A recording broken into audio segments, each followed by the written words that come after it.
Hello everyone, welcome to Mayank Lawholic. In this video, we will discuss Protection of Children from Sexual Offences Act 2012.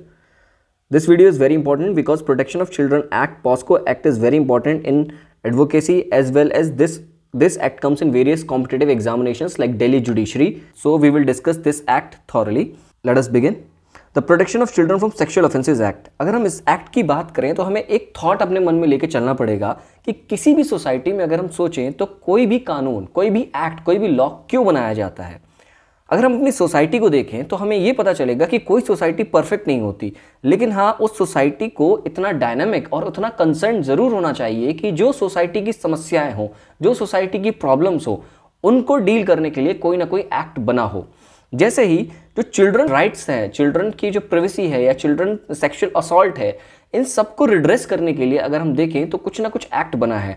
अगर हम constitution में जाएं तो constitution में DPSP में article 39 और वहीं आर्टिकल 15 क्लॉज 3 कॉन्स्टिट्यूशन का स्टेट्स को ये कहता है, गवर्नमेंट को ये कहता है कि आप कुछ प्रोविजंस, स्पेशल प्रोविजंस बच्चों और महिलाओं के लिए बना सकते हैं जिससे कि उनके जो हित हैं वो साधे जा सके। तो जैसे कि मैं बात कर रहा था कि कोई भी सोसाइटी परफेक्ट नहीं होती, लेकिन हर सोसाइटी को अपनी प्रॉब्लम्स और रिड्रेस करने के लिए, एड्रेस करने के लिए कुछ एक्ट बनाने पड़ते हैं, कुछ लॉ बनाने पड़ते हैं, कुछ नियम और कानून बनाने पड़ते हैं। वहीं अगर हम देखें तो चाइल्ड पोर्नोग्राफी और सेक्स ट्रैफिकिंग कुछ ऐसी बड़ी समस्याएं हैं हमारी सोसाइटी की जिनको डील करने के लिए, जिनको रेगुलेट करने के लिए या जिनको खत्म करने के लिए ऐसे एक्ट का होना बहुत ज़रूरी है।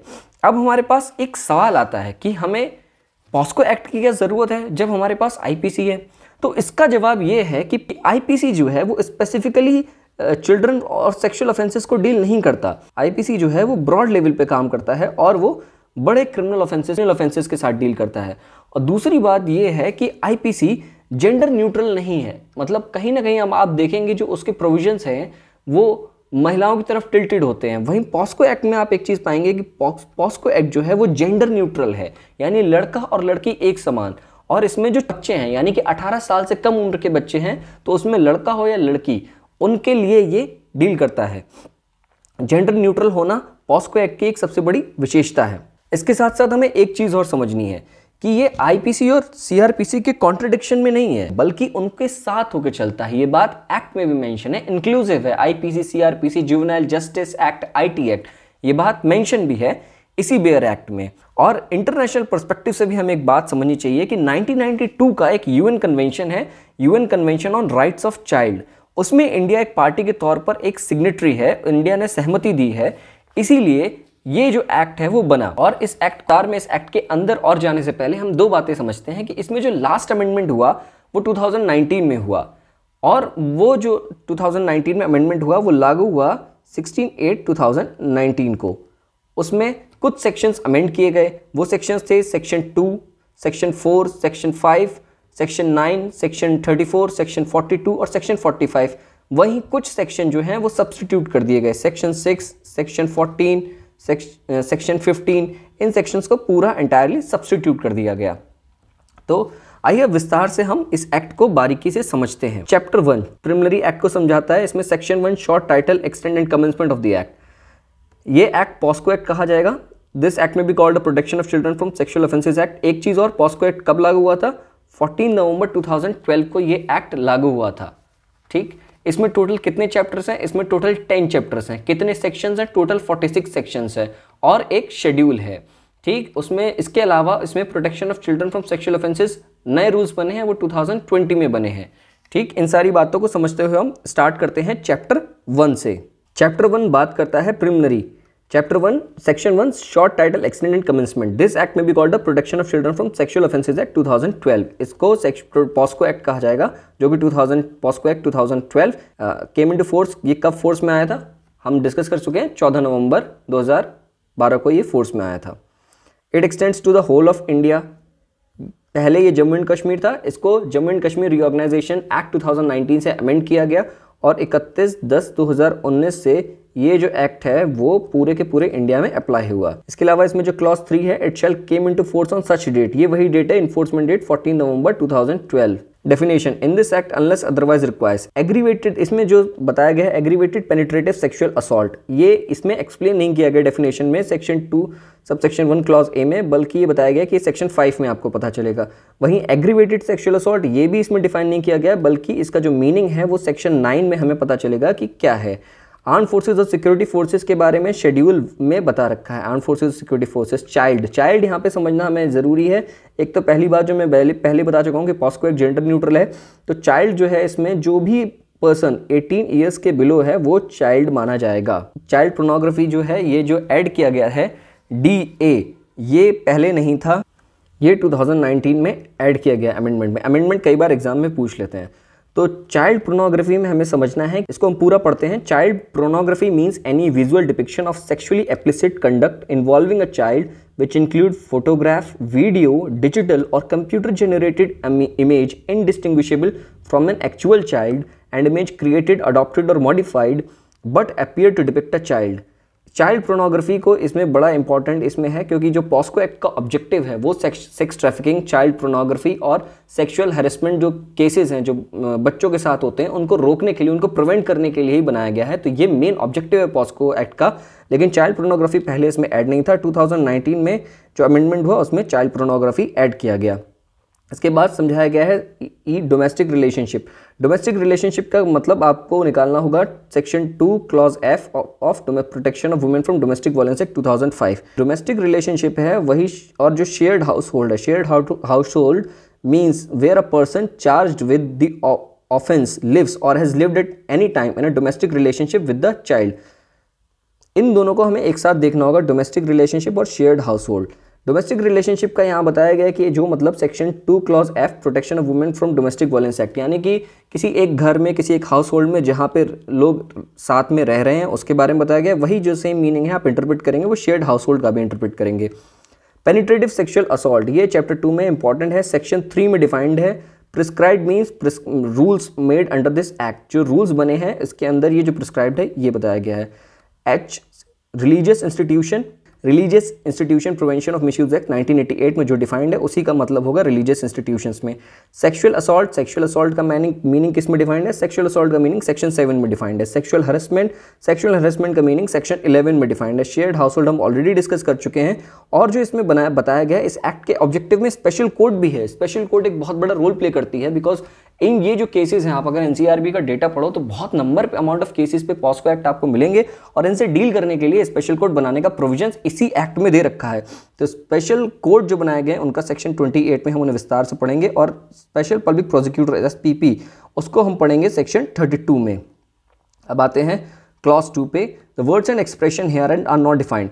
इसमें इन्होंने कहा है जो क्लॉज 2 में कि जो भी शब्द यहाँ पे डिफाइंड नहीं है, बट जो चीज़ें IPC में डिफाइंड है, CRPC में डिफाइंड है और साथ ही साथ juvenile justice care and protection act में डिफाइंड है और इंफॉर्मेशन टेक्नोलॉजी एक्ट में डिफाइंड है, उनका जो मतलब होगा वो उन्हीं एक्ट से इंटरप्रेट किया जाएगा। अब हम आते हैं chapter 2 sexual offences against children, बच्चों के अगेंस्ट सेक्सुअल ऑफेंसेस। ये जो चैप्टर 2 है बेसिकली ये बहुत इंपॉर्टेंट है। चैप्टर 2 से ही सबसे ज़्यादा क्वेश्चंस बनेंगे। हमें इसमें देखना पड़ेगा कि कितने टाइप के सेक्सुअल ऑफेंसेस को डिस्कस किया है। देखिए पहले A penetrative sexual assault and punishment therefor. उसके अलावा हम देखें तो ये B aggravated penetrative sexual assault and punishment therefor. Then C sexual assault and punishment therefor, जो कि सेक्शन 7 में डिफाइंड है, हम इसको देख भी चुके हैं। और D sexual assault and punishment therefore. और जो लास्ट है E वो है sexual harassment and punishment therefore. ये पूरे का पूरा आपको जो है डिफाइन किया गया है सेक्शन 3 से सेक्शन 12 से चैप्टर 2 में। चैप्टर 2 इसीलिए बहुत इंपॉर्टेंट चैप्टर है पॉस्को एक्ट का। इसको हम समझेंगे, एक सेक्शन को हम आराम से डिटेल में डिस्कस करते हुए समझेंगे, बिकॉज जो भी एग्जाम्स में क्वेश्चन आएंगे वो ज़्यादातर इसी से आएंगे। आइए डिस्कस करते हैं chapter 2 sexual offences against children. मैंने आपको बताया कि E तक यानी कि 5 जो हैं जो ऑफेंसेस हैं अगेंस्ट चिल्ड्रन हैं। तो पहला है penetrative sexual assault and punishment therefore. Penetrative sexual assault जो हम डेफिनेशंस डिफाइन कर रहे थे तो उन्होंने उसमें कहा था कि आपको जो मीनिंग मिलेगा डेफिनेशन वो सेक्शन 3 में मिलेगा। तो सेक्शन 3 में पेनिट्रेटिव सेक्सुअल असॉल्ट का मतलब समझाया गया है। कहा गया है कि कोई भी पर्सन पेनिट्रेटिव सेक्सुअल असॉल्ट तब करता है जब if he penetrates his penis to any extent into the vagina, mouth, urethra or anus of a child or makes the child do so with him or any other person। जब कोई व्यक्ति अपना penis इस extent तक किसी के vagina, mouth के urethra या एनस में पेनिट्रेट करता है या फिर बच्चे से करवाता है या फिर किसी और पर्सन को करवाता है, तो वो कैटेगरी में आएगा पेनिट्रेटिव सेक्सुअल असॉल्ट की।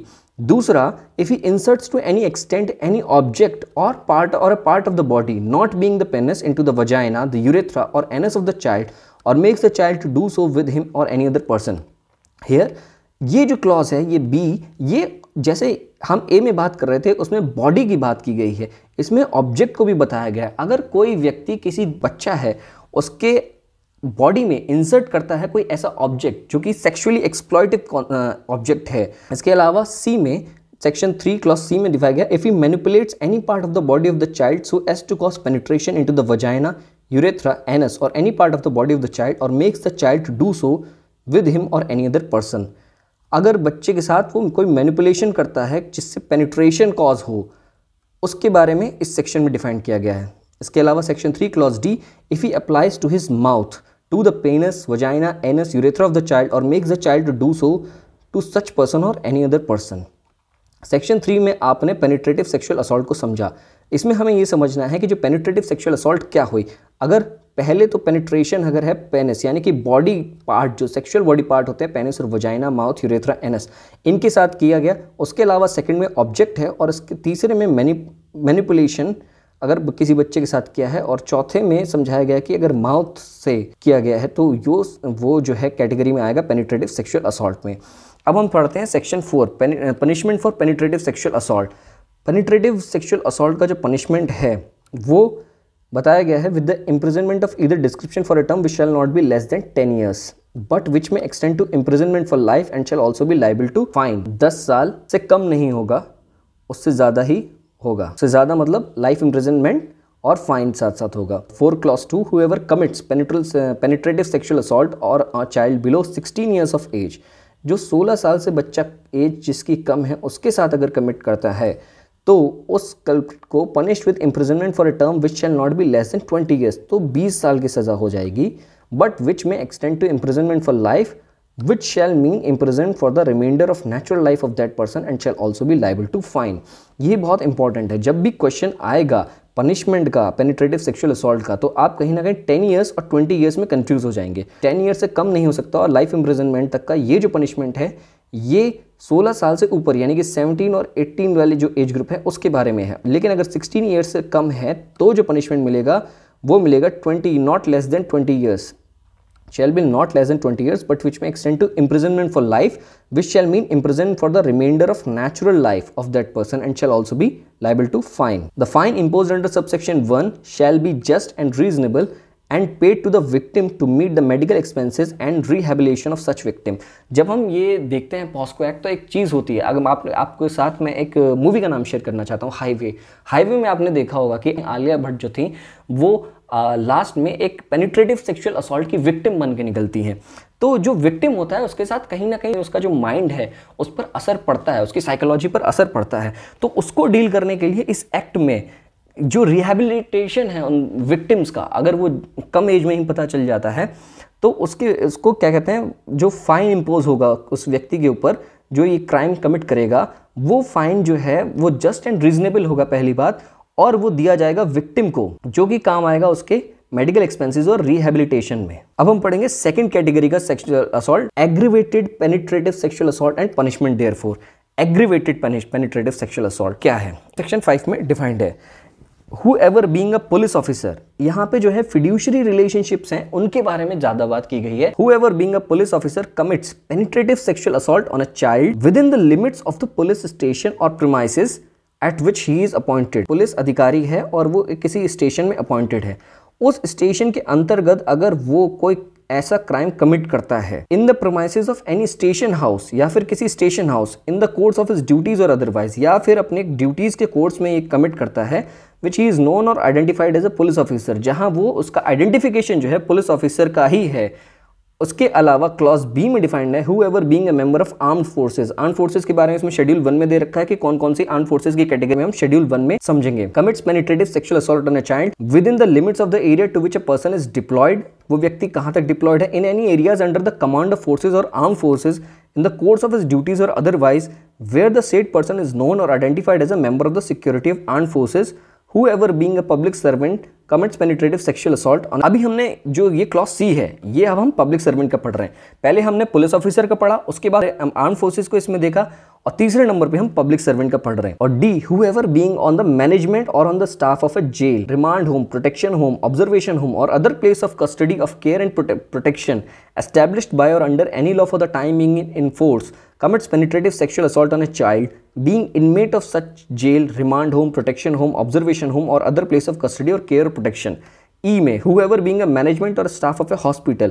अब हम बात कर रहे हैं मैनेजमेंट स्टाफ ऑफ हॉस्पिटल की, whether government or private commits penetrative sexual assault on a child in that hospital। F whoever being the management or staff of an educational institutions। ये बहुत ज़रूरी है समझना कि educational institutions इसमें included हैं, hospitals इसमें included है, पुलिस स्टेशन इनमें इंक्लूडेड है, पब्लिक सर्वेंट इसमें इंक्लूडेड है। और जी whoever commits gang penetrative sexual assault on a child, यानी कि जो सेक्शन 34 आईपीसी का जो कॉमन इंटेंशन है वो उसका इंक्लूजन होना। ये देखिए ये बात एक्सप्लेनेशन में समझा रखी है। When a child is subjected to sexual assault by one or more persons or a group of furtherance of their common intention each of such person shall be deemed to have committed gang penetrative sexual assault within the meaning of this clause. उसके बाद clause H whoever commits penetrative sexual assault on a child using deadly weapons। अगर कोई deadly weapons, कोई arm forces का व्यक्ति है या कोई मान लीजिए कोई एक आतंकवादी है जिसने किसी बच्चे को देखा और उसके साथ उसने पेनिट्रेटिव सेक्सुअल असॉल्ट करने की कोशिश की, तो उसको उसने डेडली वेपन दिखाया कि अगर वो नहीं करेगा तो उसे गोली मार देगा, तो ये जो क्राइम होगा ये पेनिट्रेटिव सेक्सुअल असॉल्ट के अंतर्गत आएगा। इसमें डेडली वेपन्स का यूज, फायर, हीटेड सब्सटेंस और कोरोसिव सब्सटेंस जिससे फियर पैदा होगा, उन सारी चीज़ों की बात कर रहा है ये। I whoever commits penetrative sexual assault causing grievous hurt or causing bodily harm or injury to the sexual organs of the child। जो sexual organs of the child हैं, जब पीनल है, वजाइना है, ब्रेस्ट है, उसको इंजरी कॉज करने का भी अगर जो काम होगा तो भी ये जो है penetrative sexual assault की कैटेगरी में आएगा। whoever commits penetrative sexual assault on a child which physically incapacitates the child or causes the child to become mentally ill defined under clause B of section 2। जैसे कि मैं आपको बता चुका हूँ कि जो विक्टिम होते हैं पॉस्को एक्ट में उनके बारे में अगर आप जानेंगे, जैसे अभी हमने बात की थी कॉम्पनसेशन देने की बात हुई थी, ऊपर वाले सेक्शन में हमने डिस्कस किया था, तो जो पॉस्को एक्ट में जो विक्टिम होते हैं वो बहुत ही फ्रिजाइल स्टेट में होते हैं। पहली बात तो ये केसेस बहुत जल्दी पहले रिपोर्ट नहीं होते थे, अब धीरे धीरे लोगों के अंदर अवेयरनेस आ रही है तो ये सारे केसेस रिपोर्ट होने लगे हैं। और एनसीआरबी में अगर आप इनका डेटा देखेंगे तो वो बढ़ ही रहा है बार बार। तो इसमें हम अगर देखेंगे तो इसमें ये बताया गया है कि अगर कोई व्यक्ति किसी के साथ इस तरीके से उसका सेक्सुअल असॉल्ट करता है कि उसकी मेंटल हेल्थ पर असर पड़ता है तो इसको जो है पेनिट्रेटिव सेक्सुअल असॉल्ट में माना जाएगा। के अलावा clause 2 in case of a female child makes the child pregnant. अगर किसी चाइल्ड को प्रेग्नेंट कर दिया है सेक्सुअल असॉल्ट में तो भी ये इस कैटेगरी में आएगा। अगर उसे इसके बाद क्लॉज 3 में अगर उसे HIV या कोई भी बॉडीयल डिसीज है वो कर दी कॉज तो भी इसमें आएगा। whoever takes the taking advantages of child mental or physical disability commits a penetrative sexual assault on the child। whoever commits penetrative sexual assault on the child more than once or repeated, इसमें repeated जो sexual assault है उसके बारे में बताया गया है। whoever commits penetrative sexual assault on a child below 12 years, 12 साल से जो छोटे बच्चे हैं उनके ऊपर अगर sexual assault commit होगी। whoever being a relative of a child through blood or adoption or marriage or guardianship or in foster care having a domestic relationship with a parent of the child who is living in the same और shared house hold with the child commits penetrative sexual assault on such child. आपको विश्वास नहीं होगा लेकिन POCSO act में सबसे ज़्यादा जो केसेस आते हैं वो डोमेस्टिक रिलेशनशिप या जो फॉस्टर रिलेशनशिप या गार्जियन रिलेशनशिप में जो आते हैं वही केसेस सबसे ज़्यादा आते हैं। whoever being the ownership or management of staff or any institution providing services to the child commits penetrative sexual assault on the child। ये जो है समझना है, जैसे कि आज के समय में कई सारी वर्किंग मदर होती हैं तो वो क्या करती हैं कि अपने ऑफिस जाना है तो वो ऑफिस जाते समय अपने बच्चों को क्रिश में छोड़ जाती हैं। अगर वहाँ मान लीजिए कोई ऐसा इंस्टीट्यूशन है जो मैनेज करता है, सर्विसेज चाइल्ड की देता है, वहाँ पे अगर उनके साथ सेक्सुअल असॉल्ट कमिट होता है बच्चों के साथ तो वो इस कैटेगरी में आएगा। उसके अलावा whoever being in the position of trust, fiduciary relationship जो मैं बता चुका हूँ जो ट्रस्ट वाली रिलेशनशिप होती हैं उसके अंदर कोई पेनिट्रेटिव सेक्सुअल असॉल्ट करता है बच्चों के ऊपर तो वो आएगा।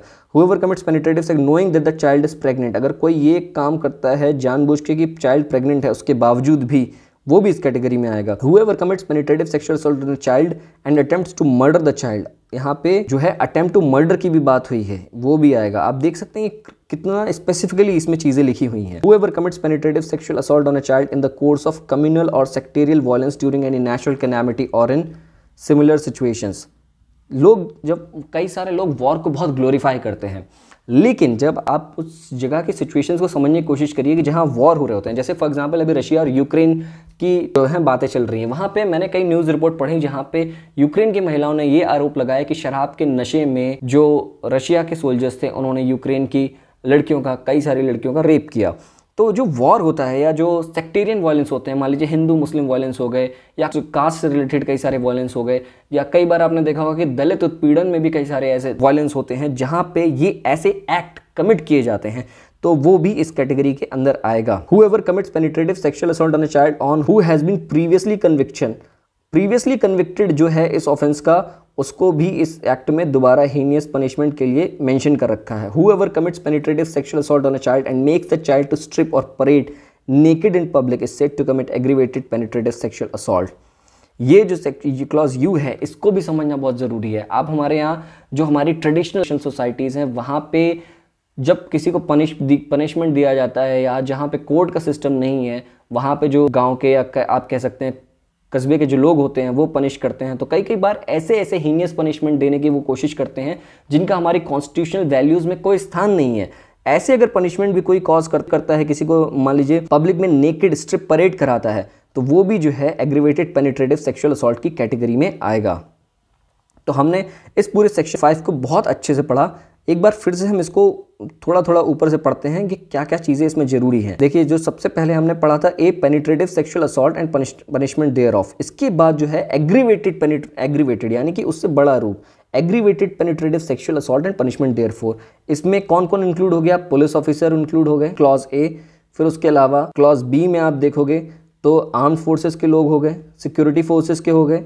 उसके अलावा क्लॉज सी में पब्लिक सर्वेंट हो गया, ठीक। इसके अलावा क्लॉज डी में मैनेजमेंट और स्टाफ ऑफ अ जेल। अब इससे रिलेटेड मैं आपको क्रिमिनल जस्टिस पंकज त्रिपाठी का था, अगर आप उसको देखें तो स्टाफ ऑफ जेल मैनेजमेंट, वहाँ पे भी कई सारी ऐसी चीज़ें दिखाई गई हैं जिससे आप समझ सकते हो, इमेजिन कर सकते हो कि क्या क्या सिचुएशंस रहती है, ठीक। प्रोटेक्शन होम, ऑब्जर्वेशन होम, ये जो है ये आप आए दिन न्यूज़पेपर में पढ़ते होगे। बिहार का एक बहुत बड़ा केस हुआ था जहाँ पे जो ऑब्जर्वेशन होम थे वहाँ के बच्चे जो हैं वो प्रोस्टिट्यूशन में उनका इस्तेमाल किया जा रहा था, तो वहाँ पे पॉस्को एक्ट की लायबिलिटी है बनती है। तो ये सारी जो चीज़ें हैं वो एग्रीवेटेड फॉर्म में है। क्यों? क्योंकि इसमें जो सेक्शन 5 में साफ साफ दिया गया है कि एग्रीवेटेड पेनिट्रेटिव सेक्सुअल असॉल्ट में कौन कौन आएगा। तो हमने अब तक देखा। फिर क्लॉज ई में, सेक्शन 5 क्लॉज ई में मैनेजमेंट और staff of hospital, government hospital हो या प्राइवेट हॉस्पिटल हो, उसमें कोई वो नहीं है। ये इसका एक्सेप्शन ये भी है कि अगर जो आपने कुछ मान लीजिए किसी बच्चे का ऑपरेशन कर रहे हैं या किसी को चोट लगी है, तब कोई डॉक्टर कोई हाथ लगा रखा है माता पिता की सहमति से, तब ये एक्सेप्शन में आ जाएगा। लेकिन अभी ये एग्रीवेटेड सेक्सुअल असॉल्ट को समझाने के लिए बताया गया है कि जो डॉक्टर वहाँ पे भी, क्योंकि फ्रजाइल स्टेट में होता है ना किसी भी डॉक्टर के पास, तो ये वहाँ पे समझाने के लिए सेक्शन 5 क्लॉज ई में बताया गया है। उसके अलावा एजुकेशन इंस्टीट्यूशंस का मैनेजमेंट स्टाफ जो है, मैनेजमेंट उसको समझाने के लिए रिलीजियस इंस्टीट्यूशंस यहाँ पे क्लॉज एफ में समझाया गया है। आप कई सारी चीज़ें देखोगे कि स्कूल में कई सारी ऐसे रिलेशनशिप्स हो जाते हैं कभी कभी, जो आप न्यूज़पेपर में देखते हो, वो आप अगर ऐसे रिलेशनशिप्स कॉज हो जाते हैं तो अगर कोई भी बच्चा कंप्लेंट कर दे तो वो एग्रीवेटेड सेक्सुअल असॉल्ट में आ जाएंगे। तो ये बहुत समझने की ज़रूरत होती है। लेकिन एजुकेशन इंस्टीट्यूशंस में बिल्कुल ही जानकारी नहीं होती लॉज की, इन सारे लॉज की, और कई सारी घटनाएं ऐसी घटती रहती हैं जो नहीं घटनी चाहिए, और जो लॉ में जिसमें बहुत गंभीर सज़ा भी मिल सकती है। उसके अलावा क्लॉज जी में हमने देखा था कि गैंग पेनिट्रेटिव सेक्सुअल असॉल्ट, अगर गैंग यानी कि जो कई सारे लोग मिलकर के ऐसा काम कर रहे होंगे तब। और इसके अलावा डेडली वेपन्स के डरा के, धमका के, कोर्शन से अगर आप ऐसे करने की कोशिश करेंगे तो भी एग्रीवेटेड पेनिट्रेटिव सेक्सुअल असॉल्ट में आएगा। उसके अलावा ग्रीवियस हर्ट कॉज करने के साथ साथ करेंगे तो भी। और हमने इसमें देखा क्लॉज जे में फिजिकली इनकैपेसिटेट्स करने की जो कोशिश करेंगे या फिर मेंटली इल करने की जो इसमें बात कही है वो डिफाइंड है।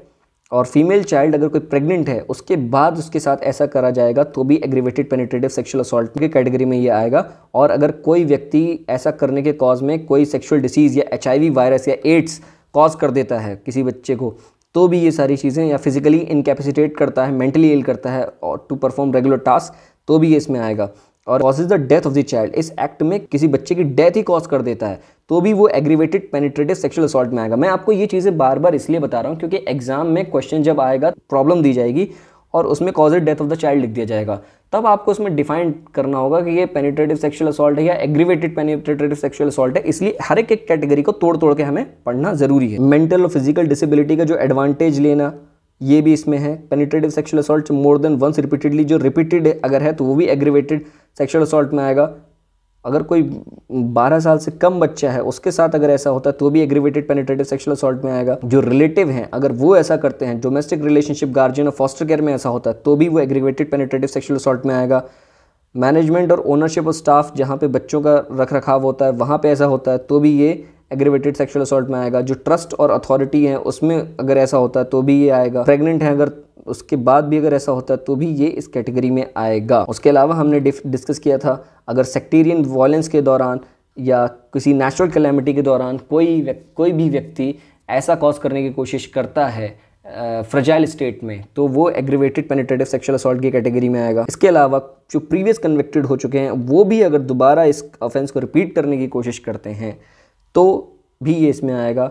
और हमने अब इसको बहुत थॉरली डिस्कस किया था कि जो penetrative sexual assault on a child makes the child stripped or parade naked in public, ये भी एग्रीवेटेड पेनिट्रेटिव सेक्सुअल असॉल्ट की कैटेगरी में आएगा। अब जानते हैं कि एग्रीवेटेड पेनिट्रेटिव सेक्सुअल असॉल्ट का पनिशमेंट क्या है, जो कि सेक्शन 6 में डिफाइंड है। तो इसका जो पनिशमेंट है, rigorous imprisonment for a term which shall not be less than 20 years but which may extend to imprisonment for life which shall mean imprisonment for the remainder of natural life of that person and shall also be liable to fine or with death. The fine imposed under subsection 1 shall be just and reasonable and paid to the victim to meet the medical expenses and rehabilitation of such victim. Minimum 20 years, वो भी rigorous imprisonment, और उससे से ज़्यादा इसमें death भी cause की जा सकती है। कैपिटल पनिशमेंट का भी प्रोविजन इसमें दे रखा है एग्रीवेटेड पेनिट्रेटिव सेक्सुअल असॉल्ट में। अब पढ़ते हैं हम third category, sexual assault and punishment therefore. ये सेक्सुअल असॉल्ट की बात करता है। सेक्सुअल असॉल्ट किसमें, डेफिनेशन में हमने डेफिनेशन वाला क्लॉज जब हम डिस्कस कर रहे थे तो उसमें लिखा था कि सेक्शन 7 में हमें सेक्सुअल असॉल्ट का मतलब पता चलेगा। तो सेक्शन 7 में सेक्सुअल असॉल्ट को डिफाइन किया गया है, whoever with the sexual intent touches the vagina, penis, anus or breast of the child or makes the child to touch the vagina, penis, anus or breast of such person or any other person or does any act with sexual intent which involves physical contact without penetration is said to commit sexual assault. Penetrative sexual assault में penetration का role important था। यहाँ पे जो है वो sexual assault जो है इसमें पेनिट्रेशन का रोल इंपॉर्टेंट नहीं है। लेकिन अगर जैसे हम बच्चों को सिखाया जाता है आज के समय में गुड टच और बैड टच, ये जो बैड टच है उसके बारे में बात करता है। सेक्सुअल इंटेंट जो इसके जिसमें सेक्सुअल इंटेंट जुड़ी हुई है, ये आपके मेंसरिया को समझा रही है जो लिखा हुआ है इसमें सेक्सुअल इंटेंट, यानी कि आपके मन के अंदर, आपके मन में एक गलत इंटेंशन है किसी भी चाइल्ड के साथ, इसलिए आप उसका वजाइना, पीनस, एनस और ब्रेस्ट ऑफ चाइल्ड उसको टच करते हैं या उससे टच करवाते हैं। तो ये जो आएगा कैटेगरी में आएगा सेक्शन 7 में सेक्सुअल असॉल्ट की कैटेगरी में। इसका पनिशमेंट क्या है वो सेक्शन 8 में डिफाइंड है। इसमें जो पनिशमेंट है, shall be punished with imprisonment of either description for a term which shall not be less than 3 years which may be extend to 5 years and shall also be liable to fine. Minimum 3 years और maximum 5 years। ये हमारा section 8 था। अब इसके बाद हम जो D form है aggravated sexual assault and punishment therefore उसको डिस्कस करेंगे। Aggravated sexual assault. Whoever being a police officer commits sexual assault on a child within the limits of a police station or premises he is appointed or in the premises of any station house, whether or is not situated police station or which he is appointed in the course of his duties or otherwise, or which he is known or identified as a police officer. इसमें भी aggravated sexual assault में भी penetrative sexual assault की तरह जहाँ पे trust वर्दी, जो जैसे पब्लिक, इन्होंने पुलिस ऑफिसर को सबसे पहले डिफाइन किया, पेनिट्रेटिव सेक्सुअल असॉल्ट में भी हमने देखा था कि पहले सबसे पहले पुलिस ऑफिसर के रोल के बारे में ही बताया गया था। उसके अलावा आर्म्ड फोर्सेस के बारे में समझाया गया है, सेम जो है चीज़ें रिपीट हैं। Armed forces or security forces within the limits of the area where person is deployed in the areas under the command of security of armed forces in the course of his duties or otherwise where he is known or identified as a member of the security armed forces। फिर section 9 का clause C public servant के बारे में इसमें बताया गया।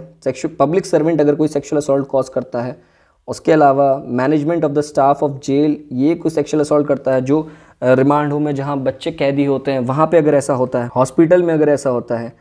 Clause F management staff of an educational institution की बात कर रहा है। और gang sexual assault on a child. When a child is subjected to sexual assault by one or more person or a group of furtherance of their common intention, each of such person shall be deemed to have committed a gang sexual assault within the meaning of this clause and each of such person shall be liable for the act in the same manner as if it were done by him alone. ये explanation जो है वो gang sexual assault से related है कि हर एक व्यक्ति को वैसे ही सज़ा मिलनी चाहिए जैसे उसने वो कृत्य अकेले में किया होता वही सारी सजाएं सबको मिलेगी। Whoever commits sexual assault on a child using deadly weapon, fire, heated substance or coercive substance, whoever commits sexual assault, grievous hurt or causing bodily harm, injury or sexual organs of the child, whoever commits sexual assault on a child which physically incapacitates the child or causes the child to become mentally ill, defined under clause L of section 2 of the Mental Health Act, inflicts the child with human immunodeficiency virus or any other life-threatening disease or infection which may either temporarily or permanently impair the child by rendering him physically incapacitated or mentally ill to perform the regular task. Section 9 फिर इसमें clause A में जो है whoever taking advantage of child's mental health or physical disability, अगर किसी बच्चे की mental health सही नहीं है या वो physically disable है, उसके साथ अगर ऐसा sexual assault commit होता है यानी कि aggravated sexual assault commit होता है, उसके बारे में Section 9 clause के समझाता है। Clause L, whoever commits sexual assault on a child more than once or repeatedly, repeatedly है तो भी जो है Section 9 Clause L की कैटेगरी में आएगा। Below 12 years M, Section 9 Clause M, whoever commits sexual assault on a child below 12 years, 12 साल से कम बच्चे के साथ अगर ऐसा ऑफेंस होता है तो भी वो aggravated sexual assault की कैटेगरी में आएगा। And whoever being a relative of the child through blood or adoption or marriage or guardianship or in foster care or having domestic relationship with the parent of the child or who is living the same or shared household with the child commits sexual assault on such child. ये जो relationships होती हैं, domestic relationships, share households वाली relationship, उस relationships को explain कर रहा है।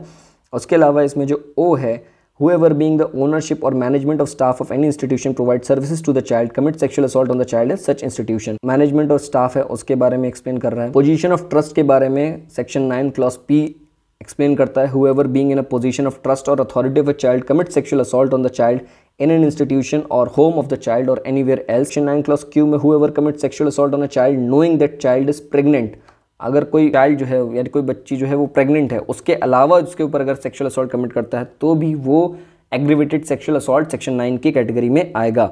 उसके अलावा Section 9 clause R में whoever commits sexual assault on a child and attempts to murder the child, किसी child का attempt हो murder का तो वो भी इसमें included है।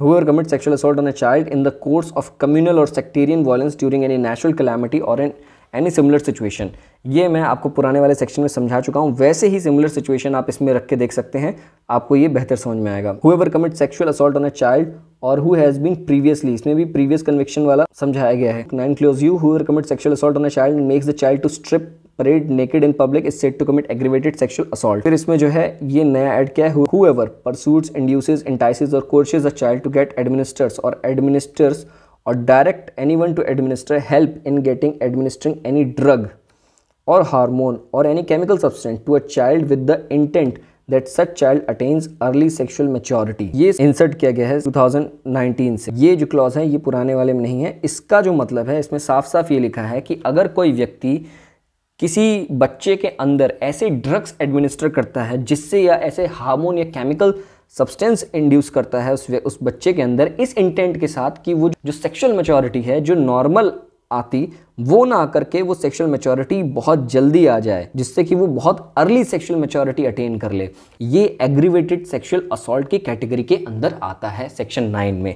ये पनिशेबल है, जो हम देखेंगे सेक्शन 10 में। Punishment for aggravated sexual assault. Aggravated sexual assault में जो पनिशमेंट मिलता है वो किसी भी imprisonment of either description for a term which shall not be less then 5 years, minimum 5 years होगा जो कि 7 years तक एक्सटेंड हो सकता है, plus fine. Sexual harassment and punishment therefor, section 11 में डिफाइंड है sexual harassment. Sexual harassment, a person is said to commit sexual harassment upon a child when such person with sexual intent utters any word or makes any sound or makes any gesture or exhibits any object or part of a body with the intention that such word or sound shall be heard or such gesture or object or part of body shall be seen by the child। ये बहुत important है। ये जो पहला clause है section 11 का, जिसमें sexual harassment में आप कई बार ऐसी न्यूज़ पढ़ते होंगे कि किसी व्यक्ति ने अपना जो पैंट उतार करके किसी के सामने, किसी बच्चे के सामने खड़े हो गए या किसी ऐसे जेस्चर करने लगे जो कि बहुत ही सेक्सुअली एक्सप्लॉयटेटिव हैं। वो जो चीज़ें सारी डिफाइन होती हैं वो इस कैटेगरी के अंदर आती हैं सेक्शन 11 क्लॉज 1 में। उसके बाद हम देखते हैं section 11 clause 2, makes a child exhibit his body or part of his body so as it is seen by such person or any other person.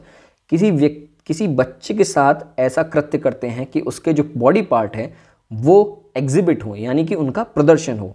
Shows any object to a child in any form or media for pornographic purposes, किसी बच्चे को कोई ऐसा object दिखाते हैं या ऐसी media दिखाते हैं, यानी कि कोई भी video audio for pornographic purposes, यानी कि उसे पॉर्न दिखाने की कोशिश करते हैं, रिपीटेडली और कॉन्स्टेंटली फॉलोज, ये देखिए ये बहुत इंपॉर्टेंट है, और वॉचेस और contacts a child either directly और थ्रू इलेक्ट्रॉनिक, डिजिटल और एनी अदर मीन्स। ये जो है ये स्टॉकिंग का एक जो हमने पढ़ा IPC में, उसके हिसाब से आप समझिए, इसमें जो है इंटेंट जो है वो कहीं ना कहीं जो एस्टैब्लिश करना वो बड़ा काम होता है। अगर कोई व्यक्ति किसी बच्चे को रिपीटेडली फॉलो कर रहा है और उसको देख रहा है, उसके साथ कनेक्ट करने की कोशिश कर रहा है, हो सकता है वो कनेक्ट डिजिटली ही क्यों ना हो, वो भी इसमें सेक्सुअल हरेसमेंट की कैटेगरी में आएगा। उसके अलावा threatens to use in any form of media a real or fabricated depiction through electronic, film or digital or any other mode or any part of the body of the child or involvement of the child in a sexual act। ये जो है ये pornography से related है, इसको समझना है। threatens to use, किसी भी बच्चे को धमकाता है कि उसकी जो इमेज है, उसकी जो बॉडी है, and any form of media a real or fabricated depiction through electronic, film or digital or any other mode or any part of the body of the child or the involvement of the child in sexual act। किसी को धमकाता भर भी है, ऐसा करा नहीं है, अगर धमकाता भर भी है तो भी ये सेक्सुअल हरेसमेंट की कैटेगरी में आएगा। इसका एम्बिट बहुत ब्रॉड है, इसको समझना होगा। एक बार फिर से पढ़ता हूँ।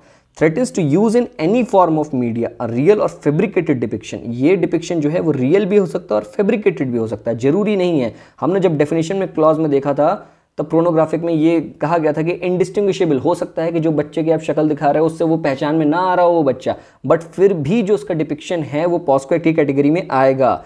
threatens to use in any form of media a real or fabricated depiction through electronic, film or digital or any other mode of any part of the body of the child। any part इसमें लिखा हुआ है, not necessarily penis, vagina और breast, any part of the body of the child or the involvement of a child in a sexual act, या फिर किसी बच्चे का सेक्सुअल एक्ट का इन्वॉल्वमेंट थ्रेटन भी करते हो तो सेक्सुअल हरेसमेंट की कैटेगरी में आएगा। entices a child for pornographic purposes or gives gratification therefore। अगर किसी बच्चे को आप इंटाइज करते हो, उसको अबेट करते हो कि चाइल्ड पोर्नोग्राफी में इन्वॉल्व करने के लिए, भले ही उसके बदले में आप उसे कुछ भी दे रहे हो, तो वो भी जो है सेक्सुअल हरेसमेंट की कैटेगरी में आएगा। ये जो मैं बात कर रहा था कि क्योंकि इनके सब एम्बिट ब्रॉड है तो एक्सप्लेनेशन को पढ़ना ज़रूरी है कि जो सेक्सुअल इंटेंट है, any question which involves a sexual intent shall be a question of fact. ये क्वेश्चन ऑफ लॉ नहीं है, ये क्वेश्चन ऑफ फैक्ट है। इसको एस्टैब्लिश करना होगा कि ये है भी या नहीं। एस्टैब्लिश करता है कि मेंसरिया है, यानी कि सेक्सुअल इंटेंट जो है, मान लीजिए आप किसी बच्चे से बार बार डिजिटली कांटेक्ट कर रहे हैं, नॉर्मली कांटेक्ट है, तो क्या वो सेक्सुअल हरेसमेंट में आ जाएगा? वो नहीं आएगा तब तक कि जब तक कि इसमें सेक्सुअल इंटेंट इन्वॉल्व नहीं होगा। तो यही बात समझाने के लिए यहाँ पे एक्सप्लेनेशन लिखा है और इसको समझाया गया है। इसके अलावा अब हम देखते हैं section 12, punishment for sexual harassment. Punishment क्या है? पनिशमेंट फॉर सेक्सुअल हरेसमेंट जो है, whoever commits sexual harassment upon a child shall be punished with imprisonment of either description for a term which may extend to 3 years and shall also be liable to fine। अब हम पढ़ेंगे chapter 3, ये pornography के बारे में explain करता है। Using child for pornographic purposes and punishment therefor. अगर किसी बच्चे का इस्तेमाल पोर्नोग्राफी में किया जाता है तो उस क्राइम में क्या सज़ा मिलेगी। Section 13, use of child for pornographic purposes. Whoever uses a child in any form of media, program or advertisement, re-telecast by television channels or internet or any other electronic form or printed form, whether or not such program or advertisement is intended for personal use or for distribution। इसमें personal use या distribution मतलब ज़रूरी नहीं है कि उसका telecast ही हो, वो पर्सनल यूज या डिस्ट्रीब्यूशन के लिए भी है, for the purpose of sexual gratification which includes representation of sexual organs of the child, usage of a child engaged in real or stimulated sexual acts with or without penetration, the indecent or obscene representation of a child shall be guilty for the offense using a child for pornographic purposes। Section को समझाने के लिए मैं आपको एक छोटी सी story share कर देता हूँ। अभी रिसेंटली एक केस हुआ है, जो एक महेश मांजरेकर नाम आपने सुना होगा, उन्होंने एक मराठी मूवी बनाई, उस मूवी में, उस पर्टिकुलर मूवी में एक हीरोइन है कश्मीरा शाह और एक बच्चा है जो रोल है। मुझे इस फिल्म की स्टोरी नहीं पता, बस मुझे ये जो मैंने न्यूज़ पढ़ी है उसके आधार पर मैं बता रहा हूँ कि इसके ऊपर कार्रवाई करी, कुछ वकीलों ने इसके ऊपर, कुछ लॉयर्स ने केस किया इस फिल्म के ऊपर, इस फिल्म के टेलीकास्ट को रोकने के लिए। क्यों किया? क्योंकि उस फिल्म में जो हीरोइन है वो गलत तरीके से उस बच्चे को अपनी तरफ गले लगाए हुए है। तो क्या वो पोर्नोग्राफी हो जाएगी? हालांकि ये फिल्म है, लेकिन उसमें एक पर्टिकुलर एक्ट है। बट ये सारी चीज़ें कहीं ना कहीं डायरेक्टर और प्रोड्यूसर्स को भी ध्यान में रखनी चाहिए कि OTT कंटेंट भी अगर है तो कहाँ पे एक लिमिट है और कहाँ पे लिमिट क्रॉस कर रहे हैं। तो ये जो सारी चीज़ें हैं क्या वो पोर्नोग्राफी में आ सकती हैं? अगर कुछ अच्छी बहस कर दे, कुछ सही तरीके से अपने फैक्ट को रख दे तो आ भी सकती हैं। वहीं यहाँ पे क्रिएटिव फ्रीडम, जो फ्रीडम ऑफ एक्सप्रेशन है, उसका भी रोल होता है। देखिए जो पीनल ऑफेंसेस होते हैं उसमें ज़रूरी नहीं है कि कंप्लेंट कौन कर रहा है, हो सकता है बच्चा ना कंप्लेंट करे, लेकिन अगर कोई और भी जो देख रहा है, वो समझ रहा है, लॉ की जानकारी है उसे, अगर वो कमेंट कर रहा है तो भी पॉस्को एक्ट के अंतर्गत कार्रवाई हो सकती है। ठीक, तो हम इसको समझाने के लिए इसका आगे एक्सप्लेनेशन भी पढ़ते हैं। For the purpose of the expression use of child shall include involving a child through any medium like print, electronic, computer or any other technology for the production of, offering, transmitting, publishing, facilitation and distribution of the pornographic material। हमने अभी section 13 पढ़ा, use of child for pornographic purposes. अब उसके बाद हम पढ़ेंगे section 14, punishment of using child for pornographic purposes. Section 13 में जो क्राइम कमिट करते हैं उसका सेक्शन 14 में पनिशमेंट दे रखा है। उसका जो पनिशमेंट है वो है whoever uses a child or a children for pornographic purposes shall be punished with imprisonment for a term which shall not be less than 5 years। 5 साल से कम नहीं हो सकती, and shall also be liable to fine plus fine and in the event of second or subsequent conviction। अगर वो चीज़ें नहीं रुकती हैं, सेकंड और सब्सिक्वेंट कन्विक्शन होता है तो जो सज़ा होगी वो बढ़ के 7 साल से कम नहीं होगी प्लस फाइन। इसमें section 14 clause 2 whoever using a child or children for pornographic purposes under subsection 1 commits an offence referred to in section 3 or section 5 or section 7 or section 9, यानी कि penetrative sexual assault, section 3, section 5 aggravated penetrative sexual assault और section 7 sexual assault और section 9 aggravated sexual assault, वो अगर करता है by directly participating in such pornographic act shall be punished for the said offences also under section 4, 6, section 8 and section 10 respectively and punishment provided in subsection 1। अगर वो involvement उसमें जो इन sections की category के अंदर आता है तो पनिशमेंट जो है वो सेक्सुअल असॉल्ट हम इसको डिस्कस कर रहे हैं, सेक्सुअल हैरेसमेंट डिस्कस कर रहे हैं, वो जाके अगर पर्टिकुलर एक्ट उन्होंने उस तरीके से ही किए हैं तो पनिशमेंट जो है वो पेनिट्रेटिव सेक्सुअल असॉल्ट का भी मिल सकता है, एग्रीवेटेड पेनिट्रेटिव सेक्सुअल असॉल्ट का भी मिल सकता है, सेक्सुअल असॉल्ट का भी मिल सकता है और एग्रीवेटेड सेक्सुअल असॉल्ट का भी मिल सकता है। अब ये बहुत इंपॉर्टेंट है, punishment for storage of a pornographic material involving child. Pornographic material अगर है तो क्या आप स्टोरेज कर सकते हो? आप उसमें प्रिवेसी का वो ले सकते हो एडवांटेज कि आप पर्सनल यूज़ के लिए देखते हो, बट आप प्रिवेसी का जो एडवांटेज है, जो प्रिवेसी का एक्सेप्शन है, वो आप नहीं ले सकते if it involves child। Section 15 clause 1 any person who stores or possesses pornographic material in any form involving a child but fails to delete or destroy or report the same to the designated authority as may be prescribed with an intention to share or transmit child pornography shall be liable to fine not less than 5,000 rupees and in the event of second or subsequent offence with the fine which shall not be less than 10,000 rupees। जो fine होगा इसमें 5,000 और अगर दोबारा उसके अलावा भी वो सब्सिक्वेंट ऑफेंस होता है तो 10,000 रुपीज़ का फाइन होगा। एनी पर्सन हु स्टोर्स और possesses pornographic material in any form involving a child for transmitting or propagating or displaying or distributing them in any manner at any time except for the purpose of reporting as may be prescribed or for use as evidence in court shall be punished with imprisonment of either description which may be extended to 3 years or with fine or with both। Section 15 clause 2 में जो है exception भी दे रखे हैं, उसके अलावा ये भी बता रखा है कि कौन कौन लोग अगर वो इन्वॉल्व हैं स्टोर करने में, पोजेशन और पोर्नोग्राफिक मटेरियल में जिसमें चाइल्ड इन्वॉल्व है, जिसमें उनका जो पर्पस है, जो इंटेंट है, ट्रांसमिटिंग और propagating or displaying or distributing at any time except, इसमें जो इसके बाद जो एक्सेप्शन है for the purpose of reporting as may be prescribed for the use of evidence in court and shall be punished with, अगर वो court में use हो रहा है एज एन एविडेंस इसलिए स्टोर किया गया है डिस्प्ले के लिए तो वो एक्सेप्शन की कैटेगरी में आ जाएगा। लेकिन उसके अलावा अगर वो उनके पास ऐसा पोर्नोग्राफिक मटेरियल है जिसको वो डिस्ट्रीब्यूट करेंगे आगे तो वो इस कैटेगरी में पनिशेबल होगा, जिसका पनिशमेंट है 3 years और with fine or with both. Section 15 clause 3 any person who stores और possesses pornographic material in any form involving a child for commercial purpose shall be punished on the first conviction with imprisonment of either description which shall not be less than 3 years which may extend to 5 years or with fine or with both, and in the event of second or subsequent conviction with imprisonment of either description, which shall not be less than 5 years, which may extend to 7 years and shall also be liable to fine. Pornographic materials यानी कि जैसे कि कई सारे जो अब तो नहीं होते, लेकिन कई सारे पहले CD के स्टोर हुए थे, वीडियो कैसेट्स के जो स्टोर होते थे, जहाँ पे कमर्शियल पर्पस के लिए जो प्रोनोग्राफिक मटेरियल्स था वो बेचा जाता था, हालांकि वो इलीगल था पर वो बेचते थे।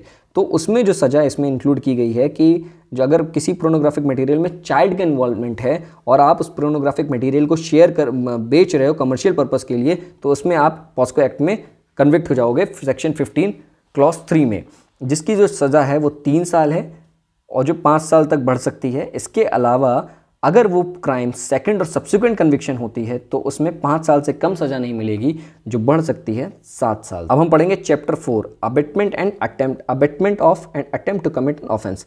अबेटमेंट ये वही अबेटमेंट है जो आईपीसी में है, अटेम्प्ट भी वही अटेम्प्ट है जो आईपीसी में है। हमने बताया था कि ये इंक्लूसिव है, आईपीसी और सीआरपीसी को इंक्लूड करके लेके चलता है। तो हम सेक्शन 16 पढ़ते हैं। इसमें पॉस्को एक्ट में इसमें एक चीज़ समझ में आई कि जो अबेटमेंट भी करता है वो भी पनिशेबल है, ठीक, और अटेम्प्ट की जो वो कोशिश करता है वो भी पनिशेबल है। बस जो गिल्ट है, जो गिल्टी इंटेंट है, जो मेंस रिया है, वो जो है मैटर ऑफ फैक्ट होगा, उसको आपको समझाना होगा। Abetment and attempt of commit an offence, section 16, a person abets an offense who first instigates any person to do that offense, secondly engages with one or more other person or persons in any conspiracy for doing of that offense if an act or illegal omission takes place in pursuance of that conspiracy and in order to the doing of that offense, thirdly intentionally aids by any act or illegal omission the doing of that offense। ये जो पूरी चीज़ें हैं जो हमने IPC में abetment को समझा है, उसी को ये दोबारा डिफाइन कर रहा है। Explanation 1, a person who by wilful misrepresentation or by wilful concealment of a material fact which he is bound to disclose voluntarily causes or procures or attempts to cause or procuring a thing to be done is said to instigate of that offense। Same abetment को जो वहाँ IPC में defined है वही explanation 2 में भी same यही defined है। whoever either prior to or at the time of the commission of an act does anything in order to facilitate the commission of that act and thereby facilitate the commission thereof is said to aid the doing of that act। Explanation 3, whoever employ, harbor, receives or transports a child by means of threat or use of force or other forms of coercion, abduction, fraud, deception, abuse of power or of a position, vulnerability or the giving or receiving of payments for the benefits to achieve the consent of a person having control over any other person for the purpose of any offense under this act is said to be doing of that act। ये जो abetment का role है इसमें उन्होंने बताया है कि यानी कि पॉस्को एक्ट में जो मान लीजिए कोई एजेंसी है जो प्रोनोग्राफिक मटेरियल बना रही है, ठीक, उस प्रोनोग्राफिक मटेरियल बनाने में कई, मान लीजिए एक व्यक्ति है जो उसके साथ एक्ट कमिट कर रहा है, लेकिन वहीं पे एक आदमी है जो उसके लिए उन्होंने एक ऐसा हाउस खरीदा जहाँ पे वो प्रोनोग्राफिक मटेरियल शूट करते थे, और वो वीडियोग्राफर है जो प्रोनोग्राफिक मटेरियल शूट करता था। उसके साथ साथ जो प्रोडक्शन है, जो पूरी करने के लिए कोई प्रोडक्शन हाउस है वो करता था।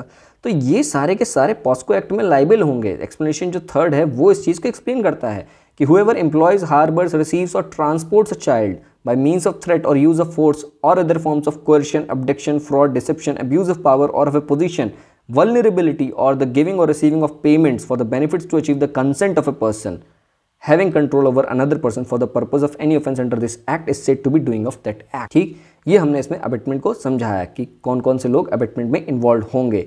मेरे एग्जाम्पल से आपको समझ में आया होगा। Section 17, punishment for abetment, whoever abets any offense under this act is if the act abetted is committed in consequence of the abatement shall be punished with punishment provided for that offense। Section 17 ये बताता है कि जो abetment जो है, उस व्यक्ति, अगर किसी व्यक्ति ने अबेटमेंट किया है और जो क्राइम कमिट हुआ है, मान लीजिए वो सेक्सुअल असॉल्ट के लिए उसने अबेटमेंट किया है, तो सेक्सुअल असॉल्ट का जो पनिशमेंट होगा वही जिसने अबेटमेंट किया है उसको वो ही पनिशमेंट मिलेगा। और अगर उसने एग्रीवेटेड सेक्सुअल असॉल्ट का किया है अबेटमेंट, तो उसको एग्रीवेटेड सेक्सुअल असॉल्ट का पनिशमेंट मिलेगा, जो कि सेक्शन 10 में डिफाइंड है। अगर उसने सेक्सुअल हरेसमेंट का किया है अबेटमेंट, तो उसको सेक्शन 12 में जो डिफाइंड है पनिशमेंट फॉर सेक्सुअल हरेसमेंट, वो पनिशमेंट मिलेगा। ठीक, एक्सप्लेनेशन किसको पढ़ते हैं सेक्शन 17 के। An act or offence is said to be committed in consequence of abetment when it is committed in consequence of the instigation or in pursuance of the conspiracy or with the aid which constitutes the abetment. वही चीज़ abetment को और explain करने के लिए समझाई है।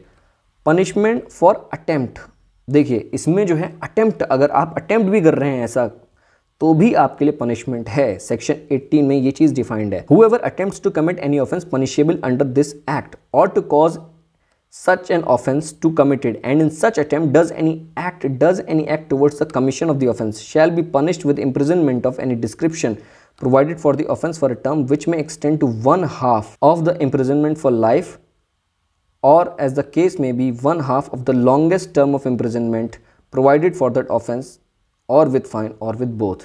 ठीक, अब इसमें जो भी ऑफेंसेस डिफाइंड हैं सेक्सुअल ऑफेंसेस अगेंस्ट चिल्ड्रन, चाहे वो पेनिट्रेटिव सेक्सुअल असॉल्ट हो, एग्रीवेटेड पेनिट्रेटिव सेक्सुअल असॉल्ट हो, सेक्सुअल असॉल्ट हो, एग्रीवेटेड सेक्सुअल असॉल्ट हो, सेक्सुअल हरेसमेंट हो, या फिर पोर्नोग्राफिक पर्पसेस से रिलेटेड जो भी चाइल्ड के साथ चीज़ें समझाई गई हैं, उन सारी चीज़ों में अगर आप अटेम्प्ट की भी कोशिश करते हैं तो आपको सज़ा मिलने का प्रावधान है, जो कि सेक्शन 18 में बताया गया है।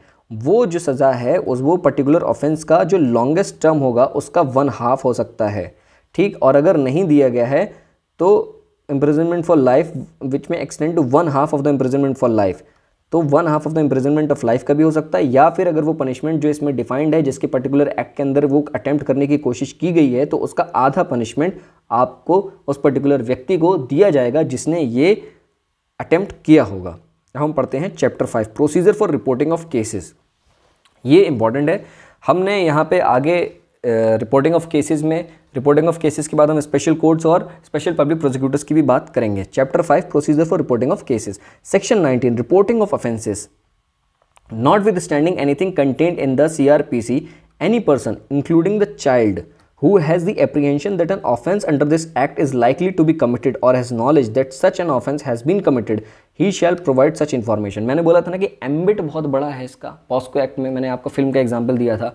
तो इसमें ज़रूरी नहीं है कि इसमें लिखा है any person including the child तो दे ही सकता है क्योंकि चाइल्ड के खिलाफ ये सारी चीज़ें हुई हैं। उसके अलावा भी any person who has the apprehension that an offence under this act is likely to be committed, जिसे ऐसा एप्रीहेंशन है कि ये कमिट हुआ है या फिर उसे ऐसी नॉलेज है कि ऐसा ऑफेंस कमिट हुआ है, वो इन्फॉर्मेशन प्रोवाइड कर सकता है। अब ये बताया गया है आगे कहाँ प्रोवाइड कर सकता है, स्पेशल जुवेनाइल पुलिस यूनिट में या फिर लोकल पुलिस में। ठीक, उसके अलावा क्लॉज सबसेक्शन 2 में हम देखेंगे कि every report given under subsection 1 shall be, जो भी रिपोर्ट सबसेक्शन 1 में दी गई है वो नंबर और रिकॉर्डेड होनी चाहिए राइटिंग में, be read over the informant, जिसने भी वो रिपोर्ट दी है उसे पढ़ के सुनाई जानी चाहिए। Shall be entered in a book or to be kept by the police unit उसे रिकॉर्ड करेगी और कैप्ट रखेगी अपने पास। फिर इसमें हम देखेंगे रिपोर्टिंग ऑफ ऑफेंसेस में, where the report under subsection 1 is given by a child, the same shall be recorded under subsection 2 in a simple language so that the child understand the contents being recorded। जो language होगी record करने की वो simple होगी, साधारण होगी, ऐसी भाषा होगी जो उस बच्चे को समझ में आए। अगर जिसने शिकायत करता जो है वो बच्चा ही है तो उसने जो अपनी शिकायत करी होगी उसको साधारण शब्दों में या सामान्य शब्दों में लिखा जाएगा, उसमें लीगल जार्गन कम से कम इस्तेमाल किए जाएंगे और उस बच्चे को समझाया जाएगा कि आपने ये पर्टिकुलर कंप्लेंट करी है। इन केस द कंटेंट्स, अब सबसेक्शन 4 में देखते हैं, in case the contents being recorded in the language not understood by the child, अगर वो बच्चे को समझ में नहीं आते हैं, wherever it is deemed necessary, a translator or an interpreter having such qualification, experience and on payment of such fees as may be prescribed shall be provided to the child if he fails to understand the same।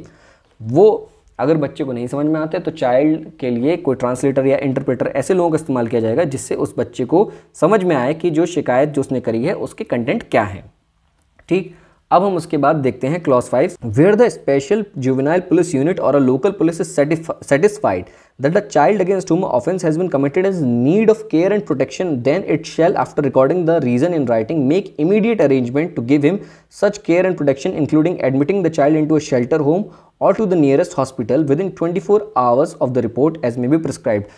ये जो बताता है वो ये explain करता है कि अगर कोई police, special juvenile police unit है या लोकल पुलिस है, अगर वो सेटिस्फाइड हो जाते हैं कि जो बच्चा है जिसने बच्चे ने जो शिकायत करी है उसको प्रोटेक्शन की ज़रूरत है, तो उसके लिए वो तुरंत अरेंजमेंट करेंगे 24 घंटे के अंदर, और उसके लिए या तो शेल्टर होम्स में अरेंजमेंट करेंगे या फिर अगर उसे मेडिकल केयर की ज़रूरत है तो वो नियरेस्ट हॉस्पिटल में उसके लिए अरेंजमेंट करेंगे। ये डायरेक्शन दे रखा है जुवेनाइल पुलिस यूनिट और local police, special juvenile police unit और लोकल पुलिस दोनों को ही।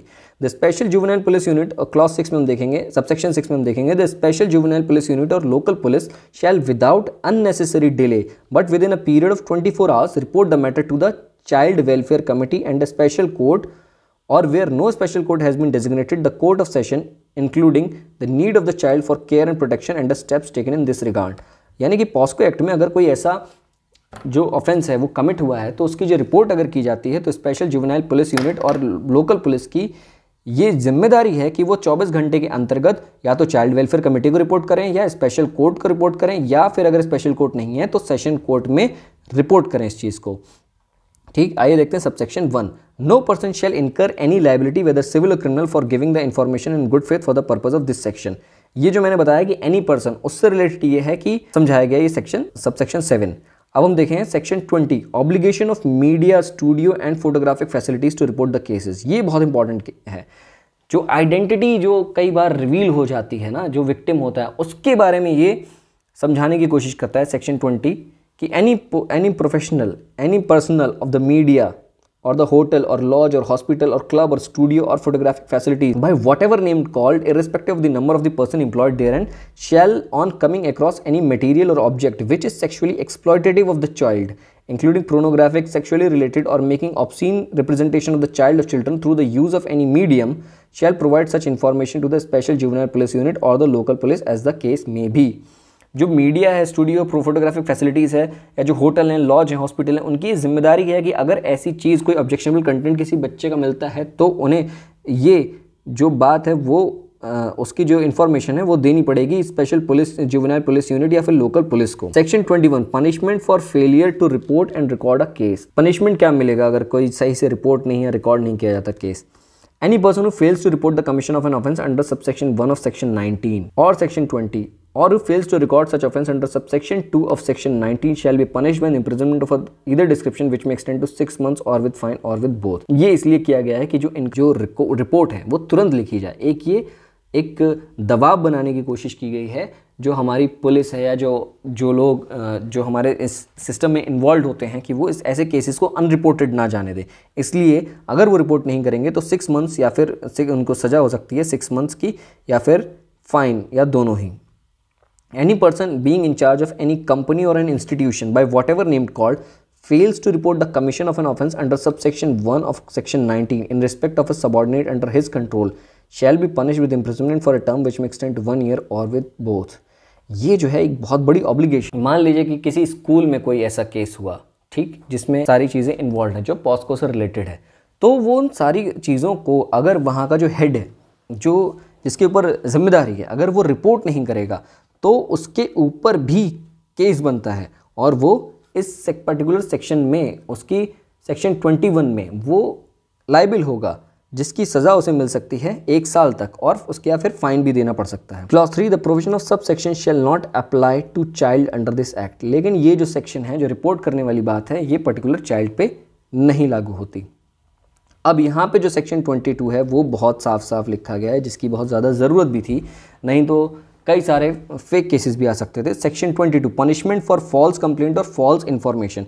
Any person who makes false complaint or provides false information against any person in respect of an offence committed under section 3, 5, 7 and section 9, यानी कि जो हमारा section 3 और section 5 और section 7 और सेक्शन 9 में, यानी कि penetrative sexual assault, aggravated penetrative sexual assault और एग्रीवेटेड सेक्सुअल असॉल्ट, इसमें अगर कोई भी व्यक्ति फॉल्स कंप्लेंट करता है या फॉल्स इन्फॉर्मेशन देता है solely with the intention to humiliate, अगर देखिए इसमें इंटेंशन है ह्यूमिलिएट करना, किसी को डराना या किसी को थ्रेटन करना या डिफेम करना, शैल be punished with imprisonment for a term which may extend to 6 months और with fine or with both.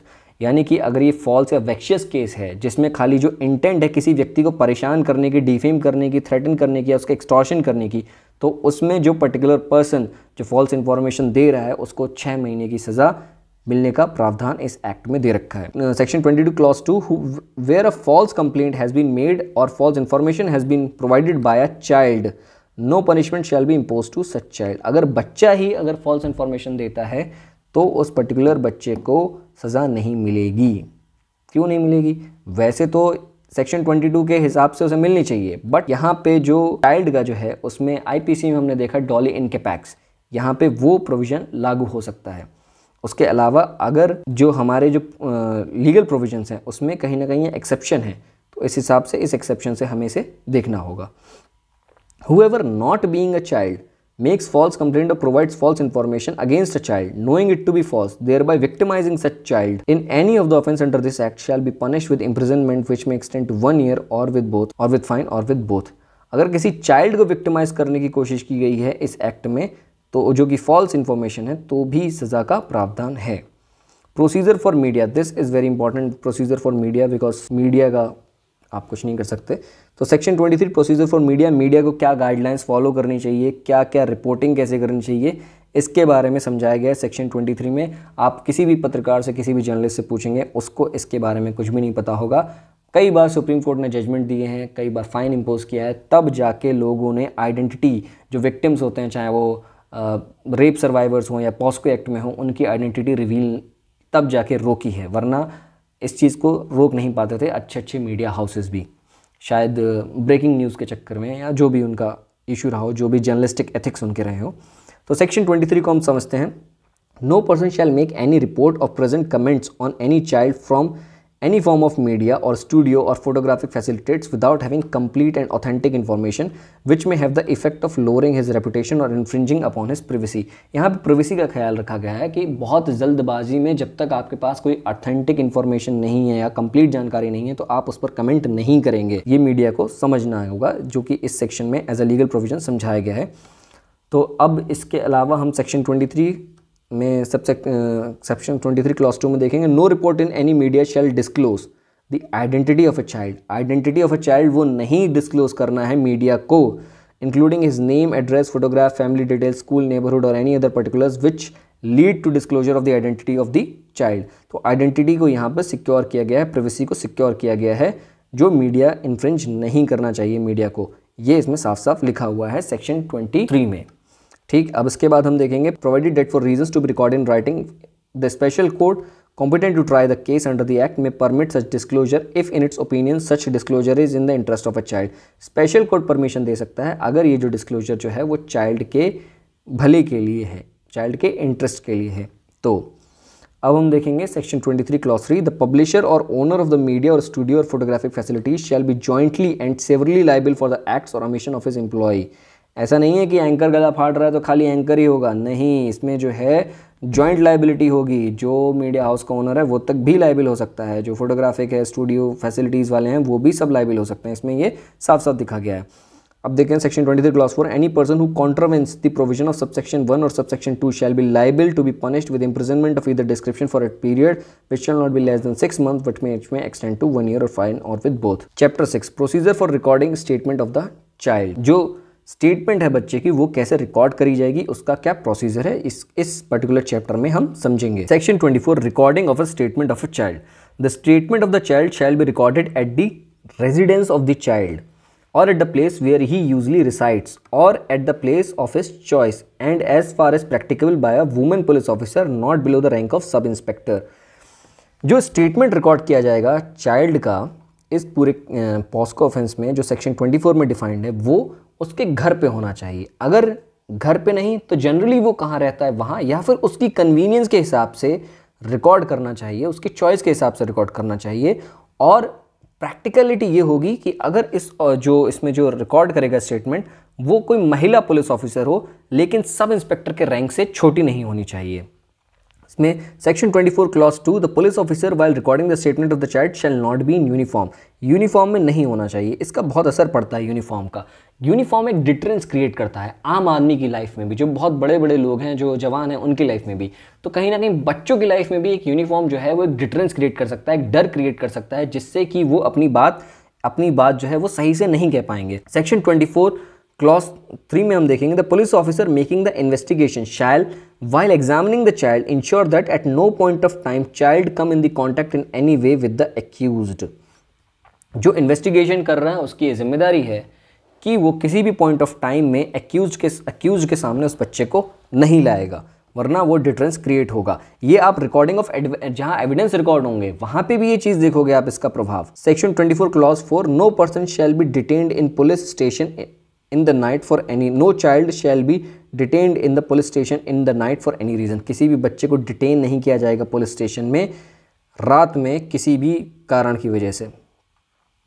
CrPC में ये प्रोविजन महिलाओं पे भी अप्लाई है, उसको हम जब सीआरपीसी डिस्कस करेंगे तब उसके बारे में बताएंगे। यहाँ पे चाइल्ड के बारे में लिख रखा है स्पेसिफिकली कि no child shall be detained in police station the night for any reason, whatsoever be the reason, he shall not be detained. The police officer, section 24 clause 5, the police officer shall ensure the identity of the child is protected. Identity के बारे में हम पहले देख चुके हैं कि identity को प्रोटेक्ट करके रखना है from the public media unless और otherwise directed by the special court in the interest of the justice. अगर स्पेशल कोर्ट, हम इसको पढ़ चुके हैं सेक्शन 23 में, ठीक, कि अगर वो स्पेशल कोर्ट से परमिशन लेकर के कर सकते हैं लेकिन उसके अलावा नहीं कर सकते, उसकी आइडेंटिटी को रिवील नहीं करना है। पुलिस ऑफिसर की भी ये ड्यूटी है, मीडिया की भी ये ड्यूटी है, ठीक, और स्पेशल कोर्ट की भी ये ड्यूटी है। तो आइडेंटिटी को जो प्रिवेसी है उसको बना के रखता है ये एक्ट, पॉस्को एक्ट, ठीक, ये बहुत बड़ा रोल प्ले करता है। अब हम देखेंगे section 25, recording of statement of a child by magistrate. जब जो सीआरपीसी के प्रोविजन के हिसाब से if the statement of the child being recorded by section 164 of the code of criminal procedure 1973, the magistrate recording such statement notwithstanding anything contained herein record the statement as spoken by the child. जब magistrate record करता है section 164 CrPC के provision के हिसाब से, तो वो statement जो रिकॉर्ड करेगा, जो भी चाइल्ड है जो अपनी बात कहेगा उसको रिकॉर्ड करेगा magistrate. Provided that the provisions contained in the first proviso to subsection 1 of section 164 of the code shall, so far as it permits the presence of the advocate of the accused, shall not apply in this case। जो section 164 है उसका subsection 1, उसमें advocate की presence जो होती थी वो ज़रूरी होती थी, लेकिन इस पर्टिकुलर जो पॉस्को एक्ट है उसमें एडवोकेट की जो प्रेजेंस है वो ज़रूरी नहीं है। Section 25 clause 2, the magistrate shall provide to the child and his parents or his representative a copy of the document specified under section 207 of the code upon the final report being filed by the police under section 173 of the code। जो भी magistrate ने record किया है उसके जो documents हैं वो parents और या बच्चे के जो रिप्रेजेंटेटिव हैं उनको देगा। Section 26, additional provisions regarding statement to be recorded।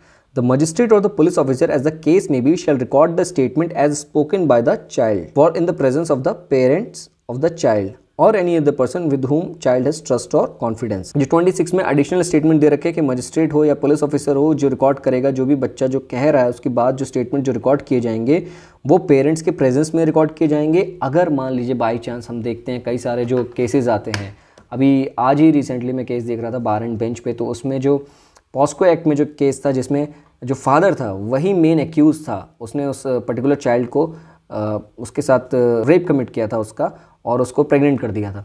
तो अगर इस केसेस में अगर एक्यूज्ड पेरेंट ही हैं तो उस पेरेंट के सामने नहीं लाना है, ये बात स्पेसिफिकली मेंशन है इस एक्ट में। तो आप जो है इस कैटेगरी में जो बच्चा जिस पर ट्रस्ट करता हो या जिसके कॉन्फिडेंस में हो, उस जो गार्जियन हो उसके सामने आप चाइल्ड का स्टेटमेंट रिकॉर्ड करेंगे। Section 26 clause 2, wherever necessary the magistrate or the police officer as the case may be may take the assistance of a translator or an interpreter having such qualification, experience and on payments of such fees as may be prescribed while recording the statement of the child।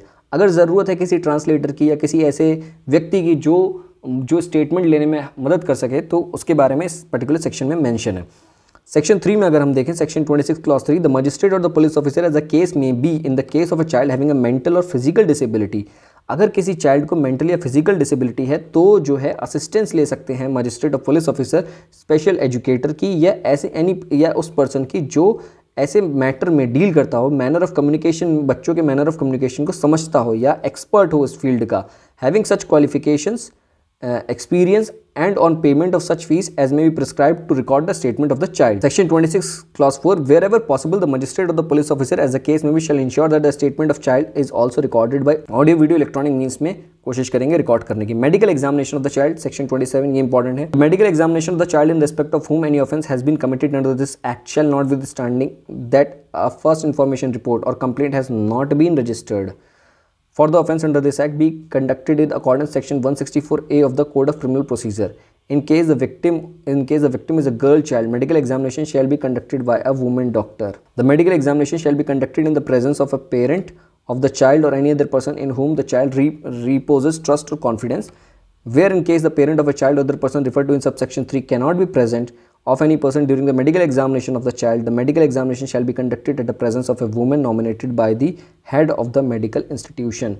ये जो है, जो particular section 27 है, ये medical examination किसी बच्चे का जो होता है उसके बारे में बताया गया है, और मेडिकल एग्जामिनेशन कैसे होगा उसके बारे में बताया कि मेडिकल एग्जामिनेशन जहाँ तक है वो वुमेन डॉक्टर कंडक्ट करेगी, और उसके वहाँ पे अगर वुमेन डॉक्टर नहीं है तो या तो पेरेंट्स हो, प्रेजेंस ऑफ पेरेंट होना ज़रूरी है, और अगर प्रेजेंस ऑफ पेरेंट नहीं है तो मेडिकल एग्जामिनेशन जो कंडक्ट कर रहे हैं वहाँ पे एक वुमेन नॉमिनेटेड की जाएगी head of the medical institution द्वारा, वो वहाँ पे रहेगी, तब उनकी कैटेगरी उनके सामने ही ये मेडिकल एग्जामिनेशन होगा। अब आते हैं एक इंपॉर्टेंट प्रोविजंस है chapter 7 special courts. Special courts designate किए जाएंगे। Section 28 designation of special courts for the purpose of providing a speedy trial. देखिए बहुत बड़ी ज़रूरत है स्पीडी ट्रायल। हमारे यहाँ चंक ऑफ केसेस हैं, इतने सारे केसेस हैं कि उनको डील करने के लिए कहीं ना कहीं स्पीडी ट्रायल की ज़रूरत पड़ती है। तो पॉस्को एक्ट में तो ज़रूरत है स्पीडी ट्रायल की।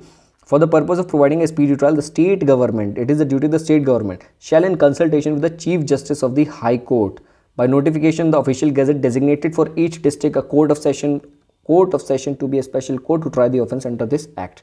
किसी हर डिस्ट्रिक्ट में कोर्ट ऑफ सेशन को डिजिग्नेट करेंगे as an special court to try these offences of POCSO act, provided that if the court of session is notified as a children's court under the Commission for the Protection of Child Rights Act 2005 or a special court designated for similar purpose any other law for the time being in force, then such court shall be deemed to be a special court under this section. अगर commission for protection of child right act में कोई court बना designate कर रखी है तो उसका वो भी स्पेशल कोर्ट कहलाएगी। While trying the offence under this act, special court shall also try an offence other than the offence referred in subsection 1 with which the accused may under the criminal CRPC can be charge in the same trial. The special court constituted under this act, notwithstanding anything in the Information Technology Act 2000, shall have the jurisdiction to try offences under Section 67B of the Act insofar as it relates to publication or transmission of sexually explicit material depicting children in any conduct। जो भी pornography से related sections हैं जो Information Technology के Act के अंतर्गत आते हैं वो भी special court जो है उसको डील कर सकती है। अब ये इंपॉर्टेंट सेक्शन है presumption as to certain offences। ये burden of proof से related है। Where a person is prosecuted for committing or abetting or attempting to commit any offence under Section 3, Section 5, Section 7 and Section 9। समझ लो, मैं बार बार repeat कर रहा हूँ। Section 3 penetrative sexual assault, Section 5 aggravated penetrative sexual assault, Section 7 sexual assault और Section 9 aggravated sexual assault। अगर कोई person prosecute किया जाता है इन ऑफेंसेज में, the special court shell presume, special court presume करके चलेगी that such person has committed or abetted or attempted to commit the offense as the case unless the contrary is proved।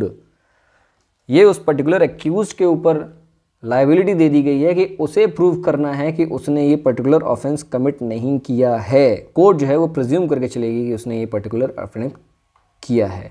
इसका उल्टा normal cases में होता है। अब पढ़ते हैं section 30 presumption of culpable mental state.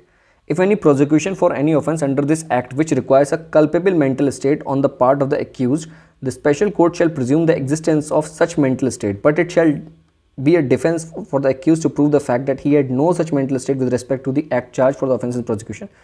For the purpose of this section, a fact is said to be proved only when the special court believes it exists beyond reasonable doubt, not merely when its existence is established by preponderance of probability। In this section, culpable mental state includes intention, motive, knowledge of fact, mens rea, and in the belief in or reason to believe a fact। ये कहीं ना कहीं जो culpability है उसको और विस्तार से समझाया है इस पर्टिकुलर सेक्शन में। Section 31 applicability of the CRPC to proceedings before a special court. CRPC की जो प्रोविजंस हैं वो इसमें एप्लीकेबल होंगे। अब सेक्शन 32 है वो इंपॉर्टेंट है, स्पेशल पब्लिक प्रोसिक्यूटर। ठीक, the state government shall by notification in the official gazette a special public prosecutor for every special court conducting cases only under the provision of this act। A person shall be eligible to be appointed as special public prosecutor only if had been in practice for not less than 7 years। अगर उसने उसकी practice जो है वो 7 साल से ज़्यादा की है एज एन एडवोकेट, तभी वो स्पेशल पब्लिक प्रोसिक्यूटर अपॉइंट हो सकता है इन केसेस में स्पेशल कोर्ट में। Every person appointed as a special public prosecutor under this section shall be deemed to be a public prosecutor within the meaning of clause U of section 2 of CRPC। ठीक, हमने special public prosecutor देख लिया। इसमें जो question बन सकता है वो ये बन सकता है प्रैक्टिस जो है एडवोकेट की उसके ऊपर। उसके बाद chapter 8 procedure and powers of special courts and recording of evidence. Special courts का क्या प्रोसीजर फॉलो करेगी, क्या पावर हैं और एविडेंस कैसे रिकॉर्ड होगा। Section 33 procedure and powers of special court. Special court may take cognizance of any offence without the accused being committed to it for trial upon receiving a complaint of facts which constitute such offence or upon a police report of such facts. The special public prosecutor, as the case may be, the counsel appearing for the accused shall, while recording the examination in chief, cross-examination or re-examination of the child, communicate the questions to be put to the child and or to the special court shall in turn put those questions to the child. The special court, if considers necessary, permit frequent breaks for the child during the trial. यहाँ पे जो procedures हैं वो दे रखे हैं कि special court क्या क्या करेगी। ये मतलब जो प्रोसीडिंग्स में ज़्यादा काम आते हैं, वैसे इनकी उतनी ज़्यादा ज़रूरी नहीं है, लेकिन हम इनको एक एक बार पढ़ते जाते हैं, समझाते जाते हैं। जो स्पेशल कोर्ट है वो फ्रीक्वेंट ब्रेक्स भी दे सकती है बच्चे को। स्पेशल कोर्ट जो है वो चाइल्ड ब्रेवली एटमॉस्फेयर बना के रखेगी फैमिली मेम्बर गार्जियन के साथ। स्पेशल कोर्ट जो है वो बच्चे को बार बार नहीं बुलाएगी कोर्ट में टेस्टिफिकेशन देने के लिए।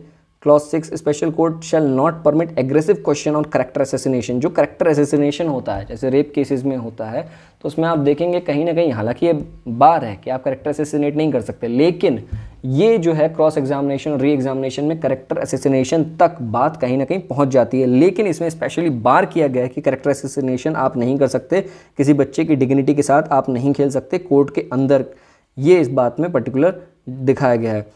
ये फिर उसके बाद clause 7 the special court shall ensure that the identity of the child is not disclose. ये स्पेशल कोर्ट के ऊपर भी ये जिम्मेदारी है आइडेंटिटी से रिलेटेड, और अगर स्पेशल कोर्ट परमिशन दे सकती अगर जो है वो डिस्क्लोजर बच्चे के इंटरेस्ट में है।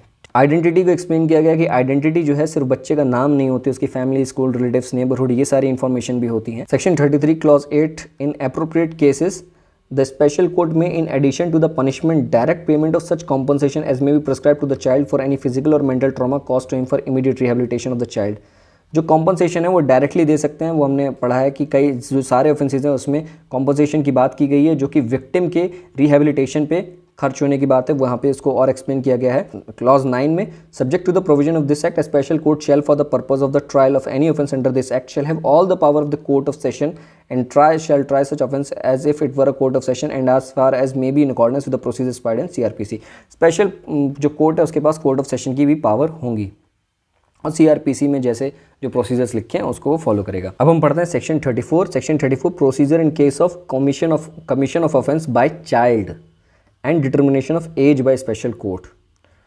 अब वो जब कोई बच्चा ऑफेंस ये कॉज करता है पॉस्को एक्ट में, तो एज और प्रोसीजर क्या होगा उसके बारे में सेक्शन 34 एक्सप्लेन करता है। Where any offence under this act is committed by a child, such child shall be dealt with under the provision of the Juvenile Justice Care and Protection Children Act 2015। ठीक, उसे juvenile justice care and protection act के तहत deal किया जाएगा।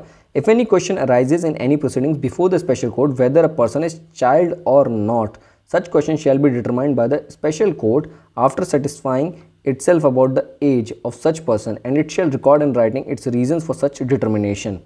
No order made by special court shall be deemed to be invalid merely by any subsequent proof that age of a person is determined by it under subsection 2 was not the correct age of that person। ये जो section 34 है इसमें ये बताता है कि जो अगर कोई ऑफेंस है जो पॉस्को एक्ट से रिलेटेड है, वो किसी बच्चे के द्वारा कमिट किया जाता है, तो उसकी जो वो उसको तो पहले जो डील किया जाएगा, जो प्रोविजंस के साथ जो डील किया जाएगा, वो juvenile justice care and protection act 2015 के हिसाब से डील किया जाएगा। जुवेनाइल जस्टिस एक्ट को हम अलग से पढ़ेंगे, पूरा डिस्कस करेंगे। अभी यहाँ पे बस ये जान लीजिए कि उसको जो डील किया जाएगा, जिस तरीके से उसका जो पूरा प्रोविजंस के साथ जो होंगे उसमें juvenile justice care and protection act 2015 के होंगे, और जो उससे एज से रिलेटेड होगा सेक्शन 34 क्लॉज 2 में जो दे रखा है कि एज से रिलेटेड होगा, वो स्पेशल कोर्ट डिसाइड करेगी, सेटिस्फाई करेगी अपने आप को कि जो उसकी जो एज है वो चाइल्ड है या नहीं है। और अगर उसकी एज कम या ज़्यादा होती है, जो क्लॉज 3 में एक्सप्लेन किया गया है, no order made by the special court shall be deemed to be invalid, उसे इनवैलिड नहीं किया जा सकता merely by any subsequent proof, जो बाद में आए कोई ऐसा प्रूफ कि age of a person determined by it under any subsection 2 was not the correct age of that person. तो उसके लिए इसको कोई इसके स्पेशल कोर्ट के ऑर्डर्स को इनवैलिड नहीं किया जा सकता। Section 35 period for recording of evidence of child and disposal of the case. ये देखिए स्पीडी ट्रायल की बात हुई थी, तो ये सेक्शन 35 में हम समझा रहे हैं कि period of recording of evidence end of child and disposal of the case कितनी जल्दी डिस्पोज करना है, और जो रिकॉर्डिंग ऑफ एविडेंस होगा उसका क्या टाइम होगा। The evidence shell be recorded with in the period of 30 days। 30 days के अंदर एविडेंस जो है वो रिकॉर्ड कर लेना चाहिए स्पेशल कोर्ट के द्वारा। Taking cognizance of the offence and reasons for delay, अगर कोई रीज़न है डिले का तो वो स्पेशल कोर्ट रिकॉर्ड करेगी क्या कारण है, किस कारणवश डिले हुआ। The special court shall complete the trial as far as possible, जितना जल्दी हो सकता है ट्रायल कंप्लीट करने की कोशिश करेगी within a period of 1 year 365 days के अंतर्गत from the date of taking the cognizance of the offence, जब से उसने कॉग्निजेंस लिया है। ठीक, तो इसमें हम समझा देते हैं आपको फिर से कि रिकॉर्डिंग ऑफ एविडेंस जो होगी वो 30 दिन के अंतर्गत हो जाएगी, 30 डेज।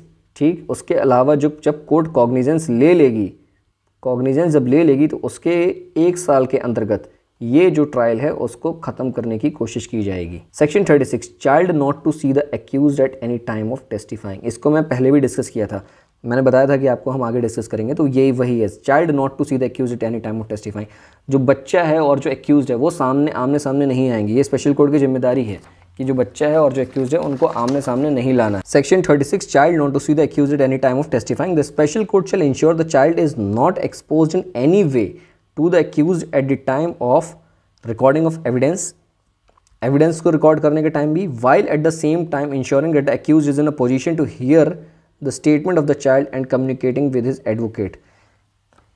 जो बच्चा है, जो चाइल्ड है, उसको उस एक्यूज के सामने भी नहीं लाना है, लेकिन ऐसी व्यवस्था भी करनी है कि जो चाइल्ड जो कह रहा है वो ये सुन सकता है एक्यूज्ड। ठीक, ये इसके अंतर्गत आएगा। Section 36 clause 2, for the purpose of subsection 1 the special court may record the statement of a child through video conferencing. Video conferencing का विकल्प दिया गया है by utilizing single visibility mirrors और कर्टेन्स और एनी अदर डिवाइसेस। कर्टेन्स के साथ आप इनको अलग कर सकते हैं जिससे वो इनको नहीं देखेगा चाइल्ड एक्यूज्ड को।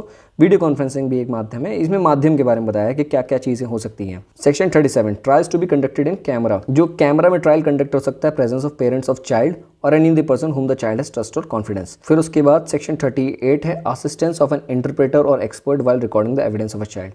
जो इसको इन सेक्शन से इनसे मिलते जुलते सेक्शंस हम पढ़ चुके हैं कि अगर जो कहीं कहीं ऐसे एक्सपर्ट होते हैं, इंटरप्रेटर होते हैं, ट्रांसलेटर्स होते हैं, या स्पेशल कम्युनिकेशन होता है बच्चों के साथ, या मेंटली वो अगर वो बात अपनी नहीं कह पाते हैं, तो वहाँ पे जो असिस्टेंस है वो इंटरप्रेटर और एक्सपर्ट का लिया जा सकता है। इस पर्टिकुलर सेक्शन में ये बताया जाए। अब सेक्शन 39 से हम पढ़ेंगे, ये चैप्टर 9 है मिसलेनियस कैटेगरी। जो चीज़ें रह गई थोड़ा मोड़ा वो सारा इसमें दे दिया गया है। Guidelines for child to take assistance of experts. ठीक है, ये जो हमने सेक्शन 38 में पढ़ा ये दे रखा है इसमें कि जो एक्सपर्ट्स को लेंगे उसमें क्या क्या गाइडलाइंस होंगी। जो एक्सपर्ट होंगे वो subject to such rules as may be made by in this behalf state government उनके बिहाफ रूल्स बना सकती हैं। Shall prepare guidelines for the use of non government NGOs, professional and experts और persons having knowledge of psychology, social work, physical health, mental health and child development to be associate with the pre trial and trial stage और assist the assistance of the child. जो guidelines बनानी है वो state government को बनानी है, और जो लोग इन्वॉल्व हो सकते हैं NGO से हो सकते हैं, जिनको नॉलेज है साइकोलॉजी की, उन सब सारे इंस्टीट्यूशन से हो सकते हैं। अब section 40, right of child to take assistance of legal practitioner. ये बच्चे का राइट है कि वो लीगल प्रैक्टिशनर का लीगल असिस्टेंट ले सकता है। अगर वो मान लीजिए कि अपने आप में काबिल नहीं है तो भी उसका ये राइट है, उसका अधिकार है कि उसे लीगल प्रैक्टिशनर मिले। ये सेक्शन 301 का जो provide subject to the provision of section 301 of CRPC, the family of the guardian of the child shall be entitled to the assistance of a legal counsel of their choice for any offence under this act, provided that if the family member or the guardian of the child are unable to afford a legal counsel, the legal service authority shall provide a lawyer to them. Legal service authority है, अगर वो afford नहीं कर सकते lawyer तो legal service authority जो है वो लॉयर उन्हें दिलाएगी। Section 41, provisions of section 3 to 13 not apply in certain cases. अब ये एक्सेप्शंस दे रखे हैं कि सेक्शन 3 से 13 तक कहाँ का ये अप्लाई नहीं होंगे। ठीक है, मेडिकल एग्जामिनेशन में अप्लाई नहीं होंगे, मेडिकल ट्रीटमेंट में, और जो अगर होगा तो कंसेंट होनी चाहिए पेरेंट्स और गार्जियंस की, तो वो मेडिकल एग्जामिनेशन में नहीं अप्लाई होंगे। ऑल्टरनेट पनिशमेंट सेक्शन 42 में दे रखा है, ऑल्टरनेट पनिशमेंट के बारे में समझा रखा है। व्हेन एन एक्ट और omission constitute an offence punishable under the act and also under section 166A, 354A, 354B, 354C, 354D, 370, 370A, 375, 376, 376A, 376AB, 376B, 376C, 376D, 376DA, 376DB, 376E, section 509 of IPC or 67B of IT Act, then notwithstanding anything contained in any law for any time being in force, the offender found guilty of such offence shall be liable to punishment only under this act or under the IPC as provides for the punishment which is greater in degree. अगर जो कई सारे offence अगर मिल के जा रहे हैं तो उसमें आईपीसी भी इन्वॉल्व है, तो जिसमें पनिशमेंट ग्रेटर डिग्री का होगा वही उसकी सज़ा उसे मिलेगी। Section 42A, act not in derogation of any other law. जो ये बना है पॉस्को एक्ट वो किसी के डेरोगेशन में नहीं बना, किसी को रोकने के लिए नहीं बना, बल्कि एडिशन में है। The provision of this act shall be in addition, मैंने आपको बताया था कि इंक्लूसिव नेचर के बारे में स्टार्टिंग में ही, ठीक है। The provision of this act shall be in addition to and not in derogation of the provisions of any other law for the time being in force and in case of any inconsistency the provisions of this act shall have overriding effect.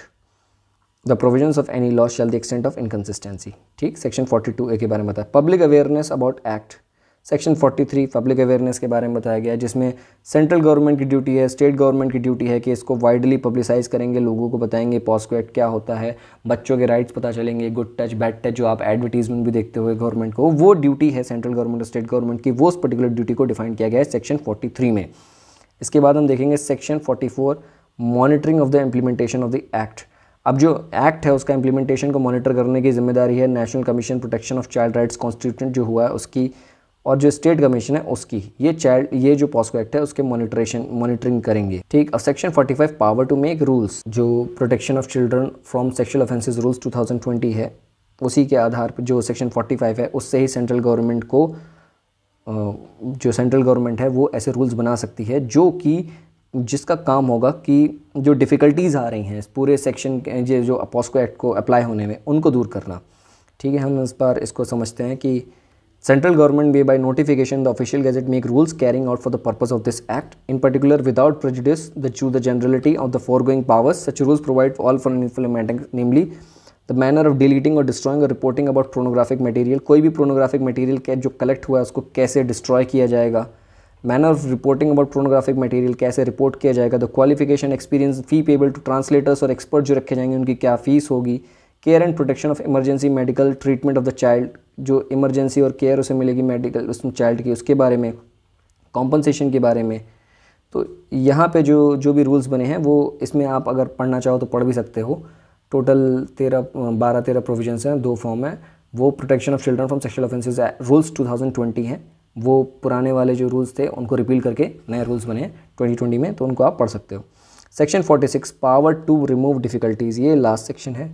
Power to remove difficulties if any difficulty arises in giving effect to the provision of this act, central government की ये जिम्मेदारी है may by order published in the official gazette make such provisions not inconsistent with the provision of this act as may appear it to be necessary or expedient to remove the difficulty, provided that no order shall made under this section after the expiry of the period of 2 years from the commencement of this act, ठीक। इसमें जो central government को power दी गई है कि अगर कोई भी डिफिकल्टी अराइज होती है तो आप उसको रिमूव कर सकते हैं। शेड्यूल ये दे रखा, इसके बारे में बताया गया है कि कौन सी जो आर्म्ड एंड सिक्योरिटी फोर्सेज हैं उसके बारे में बताया गया कौन कौन सी सिक्योरिटी फोर्सेस में आएंगी, state forces, territorial special SPG, सशस्त्र सीमा बल, railway protection force, national security guard, जो भी सिक्योरिटी रिलेटेड हैं, जो भी यूनिफॉर्म वाली सर्विसेज हैं वो सारी इसमें आती हैं। तो ये हमारा पूरा पॉस्को एक्ट हमने पूरा इसमें पढ़ा।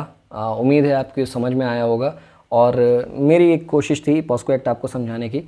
इस पॉस्को एक्ट को आप इस वीडियो को 2-3 बार कम से कम देखें। अगर आप एग्ज़ाम दे रहे हैं तो आपकी जो डाउट्स हैं वो और अच्छे से क्लैरिफाई होंगे। So thank you for watching entire video और प्लीज़ आप शेयर करें, सब्सक्राइब करें, और अगर आपके किसी दोस्त को ये पॉस्को एक्ट को पढ़ना है या आप शेयर करना चाहें तो हमारे वीडियो को शेयर भी कर सकते हैं। Thank you so much.